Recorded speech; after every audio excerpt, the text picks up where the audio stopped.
इस यूनिट के अंदर आपको प्लांट्स के अंदर होने वाले इंटरेक्शंस पढ़ाए गए, जैसे photosynthesis, respiration, plant growth and development. Tracer technique को यूज किया गया था कि ये जो आइसोटोप है ये कहाँ कहाँ जा रहा है, उसके पाथवे को ट्रेस किया था।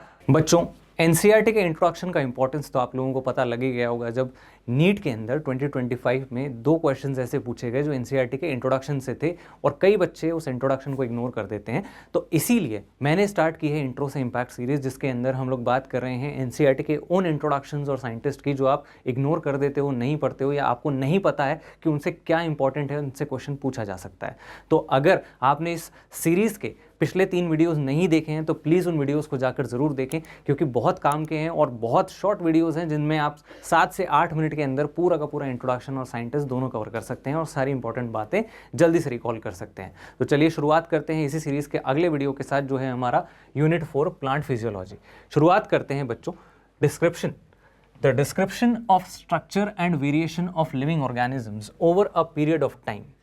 कि हम जो डिस्क्रिप्शन ऑर्गेनिजम्स का दे रहे थे, लिविंग ऑर्गेनिजम्स का, इसको जब हमने बहुत लंबे समय तक देखा तो उससे हम 2 अलग अलग एंड्स पर पहुंचे, अपेरेंटली इररिकंसाइलेबल पर्सपेक्टिव्स ऑन बायोलॉजी। इसका मतलब क्या है कि हम 2 अलग अलग बिल्कुल डिफरेंट नजरिए बायो को समझने के देखने लगे, कि 2 अलग अलग तरह से बायो को देखा जा रहा था।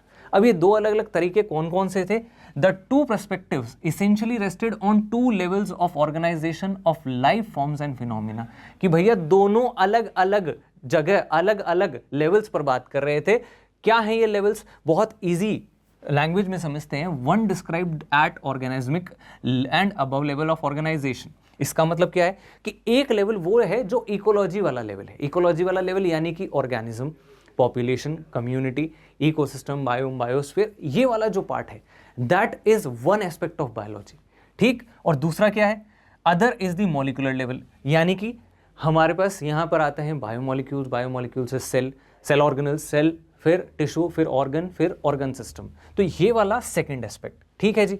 The second aspect resulted in physiology and biochemistry. कि सेकंड एस्पेक्ट जो है वो किस पर रिलाई कर रहा है? It relies on physiology and biochemistry. ठीक है जी।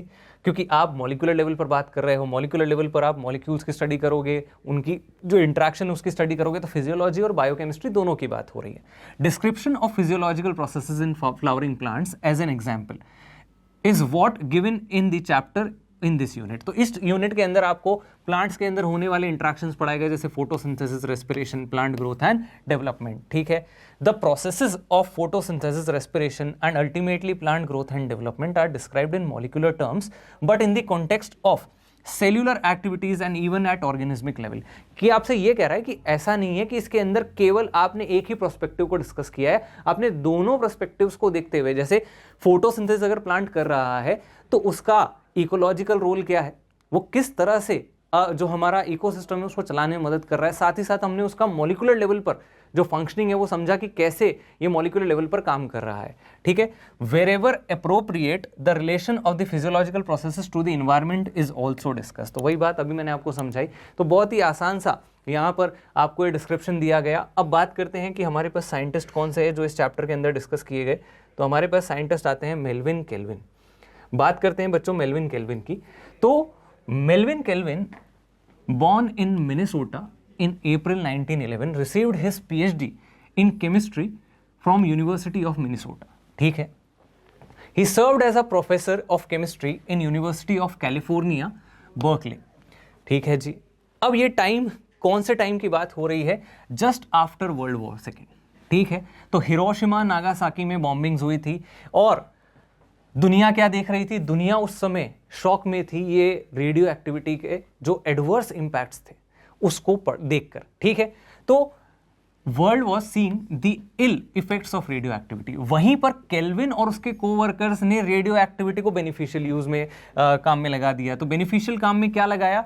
तो ये और इनके साथ एक और साइंटिस्ट J.A. बेसहैम, इन्होंने क्या किया, यहां पर ग्रीन प्लांट्स के अंदर जो शुगर का सिंथेसिस है उसके रिएक्शंस को पढ़ना शुरू किया।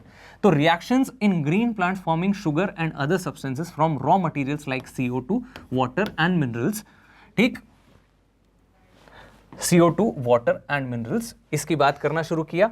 इसके बाद by labelling the carbon dioxide C14, तो C14 का यूज किया गया है यहाँ पर। कार्बन 14 बच्चों याद रखना इंपॉर्टेंट है कि आइसोटोप कार्बन का यूज किया गया था, और यहाँ पर ट्रेसर टेक्निक को यूज किया गया था कि ये जो आइसोटोप है ये कहाँ कहाँ जा रहा है, उसके पाथवे को ट्रेस किया था मेल्विन ने, जिसकी वजह से यहाँ पर आपको पता लग पाया कि ये जो C3 साइकिल है ये कैसे चल रहा है। आपको पता है C3 साइकिल की जो डिस्कवरी है वो इन्होंने ही की है। तो Calvin propose that the plants change light energy to chemical energy by transferring an electron in an organised array of pigment molecules and other substances. ठीक है, The mapping of the pathway of carbon assimilation in photosynthesis earned him Nobel Prize in 1961. Important बात है, Nobel prize मिला है, ध्यान रखना है।